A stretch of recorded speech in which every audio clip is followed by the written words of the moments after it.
Hi guys, I'm Iona. And I'm Zuzanna. And we are from Westminster Youth Ministry. So we have arrived at Maundy Thursday, the day of the Last Supper.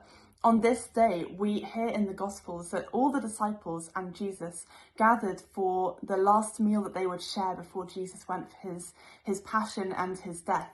And we hear that after they had eaten together, Jesus removed his outer garments and went to wash the disciples' feet, taking on the role of a servant.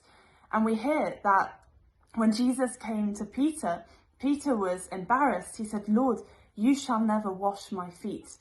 Now we learn something very important about our relationship with God through this line. Peter, it is clear, thought that in order for God to accept him, in order for him to be worthy of Jesus' love, he had to be some sort of perfect, angelic, ideal being. He had this idea of himself, which was a lot higher up than the reality. But Jesus did not want to wash already perfect feet. He wanted to wash the real feet of Peter. And these were feet that had travelled along dusty roads in sandals. They were not pretty, but Peter was afraid to let him touch and see them. Now, what's important is that we let Jesus wash our feet.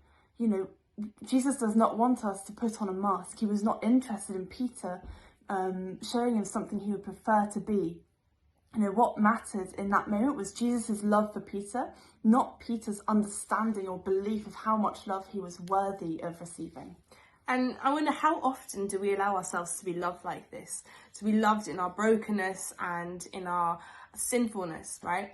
And here we have an image of Christ coming to us where we are at, not expecting us to meet him somewhere, but he meets us where we are at.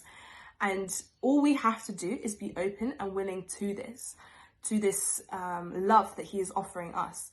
So we invite you today to really meditate on this and think about this scene of Christ washing the feet of the disciples.